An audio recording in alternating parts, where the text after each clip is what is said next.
Assalamualaikum warahmatullahi wabarakatuh. Di mata kuliah perencanaan dan formulasi pangan ini, saya Niko Purwati dan rekan saya Nona Sartika akan mempresentasikan mengenai formulasi makanan penderita obesitas. Obesitas merupakan penumpukan lemak yang berlebihan akibat ketidakseimbangan asupan energi dengan energi yang digunakan dalam waktu lama. Nah, asupan energi tinggi disebabkan oleh konsumsi makanan sumber energi dan lemak tinggi. Sedangkan pengeluaran energi yang rendah disebabkan karena kurangnya aktivitas fisik dan kebiasaan hidup kurang gerak.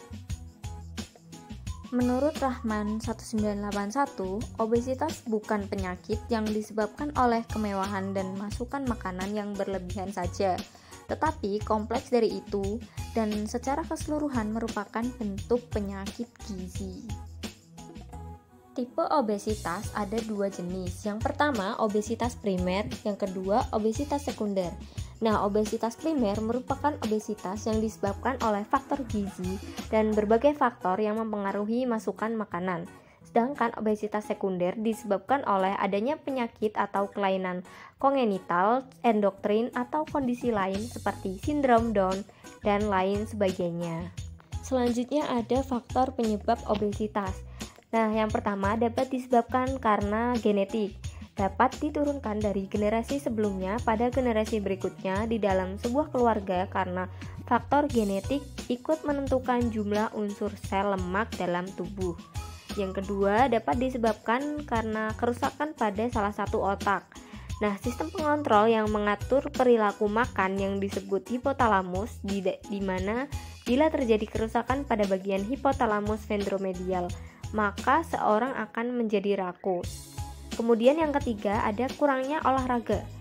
Aktivitas fisik mempengaruhi sepertiga pengeluaran energi seseorang dengan berat normal. Yang keempat, pola makan berlebihan. Nah, orang gemuk cenderung makan bila dirasa ingin makan, bukan pada saat lapar. Dan yang kelima, faktor lingkungan. Jika seorang dibesarkan dalam lingkungan yang menganggap gemuk adalah simbol kemakmuran dan keindahan, maka orang tersebut akan cenderung menjadi gemuk. Kemudian ada gejala obesitas. Nah, adapun gejalanya yang pertama dagu rangkap, kemudian leher relatif pendek, perut membuncit, dinding perut berlipat-lipat, kedua tungkai membentuk X atau kakinya membentuk X, dan yang terakhir dada mengembang dengan payudara yang membesar mengandung lemak. Bagaimana indeks obesitas? Nah, penentuan obesitas dapat dilakukan dengan menggunakan indeks massa tubuh atau IMT dengan cara berat badan per kilo dibagi dengan tinggi badan dalam meter. Kemudian penilaian berat badan secara IMT ini hanya berlaku untuk orang dewasa berumur antara 20 sampai 65 tahun dan tidak berlaku untuk wanita hamil dan menyusui. IMT berat badan kurang berkisar kurang dari 18, IMT normal 18 sampai 25. Kelebihan berat badan 25 sampai dengan 27. Nah, sedangkan obesitas lebih dari 27. Nah, batas nilai IMT ini berbeda untuk setiap negara. Selanjutnya ada ketentuan dalam pemberian asupan makanan kepada penderita obesitas pada saat makan pagi. Nah, pada pagi hari ini sertakan buah ke dalam menu. Serat dalam buah mampu membuat rasa lebih kenyang. Kemudian pentingnya karbohidrat. Karbohidrat di pagi hari lebih banyak diubah menjadi energi daripada disimpan menjadi lemak. Selanjutnya, pilih menu tinggi serat. Nah, serat sangat dibutuhkan tubuh karena dapat memberikan efek kenyang lebih lama.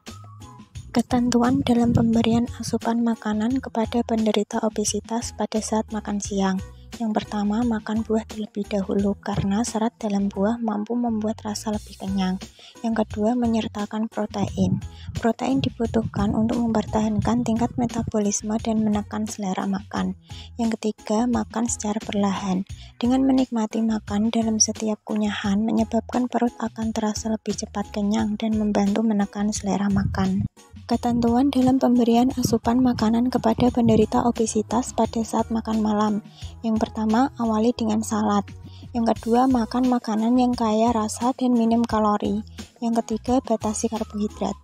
Untuk konsumsi snack atau selingan tidak dilarang selama porsi yang dimakan tidak berlebihan dan frekuensinya dibatasi.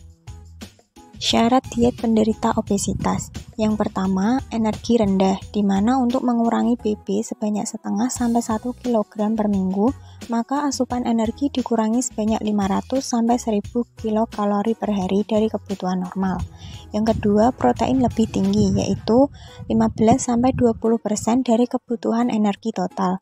Yang ketiga, lemak sedang, yaitu 20 sampai 25% dari kebutuhan energi total, di mana diusahakan berasal dari makanan yang mengandung lemak tidak jenuh.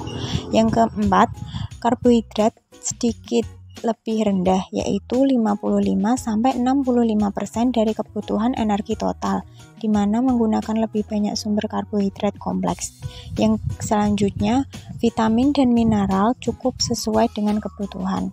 Kemudian dianjurkan untuk 3 kali makan utama dan 2-3 kali makan selingan. Yang terakhir, cairan cukup, yaitu 9-10 gelas per hari. Jenis makanan yang dianjurkan dan dihindari. Yang pertama, golongan sumber karbohidrat, yaitu karbohidrat kompleks seperti nasi, jagung, ubi, singkong, talas, kentang, dan sereal. Untuk yang dihindari yaitu karbohidrat sederhana seperti gula pasir, gula merah, sirup, kue manis, dan gurih. Kemudian untuk golongan sumber protein hewani, yang dianjurkan yaitu daging yang tidak berlemak, ayam tanpa kulit, ikan, telur, daging asap, susu, dan keju rendah lemak. Yang dihindari daging berlemak, daging kambing, daging yang diolah dengan santan, jeroan, susu kental manis. Yang selanjutnya golongan sumber protein nabati. Yang dianjurkan yaitu tahu, tempe, susu, kedelai, kacang-kacangan yang diolah tanpa menggunakan santan. Untuk yang dihindari, kacang-kacangan yang diolah dengan cara digoreng atau dengan menggunakan santan. Untuk golongan sayuran, yang dianjurkan yaitu sayuran yang mengandung banyak serat dan diolah tanpa menggunakan santan, sayuran rebus, tumis, atau lalapan. Yang dihindari yaitu sayuran yang sedikit mengandung serat dan dimasak dengan santan. Untuk golongan buah-buahan yang dianjurkan semua jenis buah-buahan, terutama yang mengandung serat. Untuk yang dihindari yaitu durian, manisan buah yang menggunakan pemanis buatan. Golongan lemak atau minyak yang dianjurkan yaitu minyak tak jenuh atau ganda seperti minyak kelapa sawit, minyak kedelai, dan minyak jagung yang tidak digunakan untuk menggoreng. Yang dihindari yaitu minyak kelapa dan santan. Obesitas berdampak dari berbagai segi kehidupan. Yang pertama dari segi fisik, dapat menyebabkan penyakit kanker, diabetes mellitus, hipertensi, resiko cedera, penyakit jantung, dan stroke. Untuk segi psikis, dapat menyebabkan rasa cemas, depresi, putus asa, menarik diri, harga diri rendah. Dari segi sosial, dapat menyebabkan ditolak di kelompok, mendapat stigma, mendapat diskriminasi, dilecehkan teman, menjadi bahan tertawaan. Dari segi spiritual, dapat menyebabkan mengalami putus asa, di mana berisiko untuk melukai diri sendiri atau menyebabkan bunuh diri. Dampak obesitas dari berbagai segi kehidupan tersebut dapat menyebabkan dampak ekonomi bagi seseorang, yaitu dengan meningkatkan biaya kesehatan dan dapat menurunkan kualitas hidup mereka. Cara mencegah obesitas diantaranya yang pertama mengkonsumsi sayur dan buah minimal 5 porsi setiap harinya, yang kedua membatasi tidur yang berlebihan, yang ketiga meningkatkan aktivitas fisik, yang keempat membatasi aktivitas seperti menonton televisi dan bermain, yang kelima membatasi konsumsi gula, garam, dan lemak berlebih. Sekian yang dapat kami sampaikan. Apabila ada pertanyaan, silahkan ditulis di kolom komentar. Terima kasih. Wassalamualaikum warahmatullahi wabarakatuh.